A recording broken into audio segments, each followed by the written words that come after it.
خلونا نعترف، لأننا بنعلم أجيالنا، بنعلم عيالنا، ما يصير نعلمهم أكاذيب وبعدين يتفاجئوا لو حصل أي شيء بأنه احنا قعدنا نخدعهم طوال سنوات.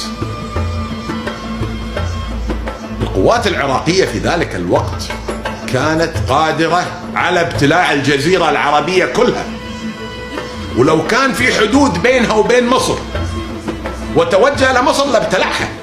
لا نضحك على بعض. مين كان في عنده 1,000,000 جندي في سنة 90؟ 1,000,000. مين كان يملك 4700 دبابة في سنة 90؟ مين كان يملك أكثر من 3000 صاروخ سكود في سنة 90؟ إمكانياته. بعدين هذا إنسان الوحيد في الدول العربية لما نقول خاض معارك العراق مش مصر، لأنه هو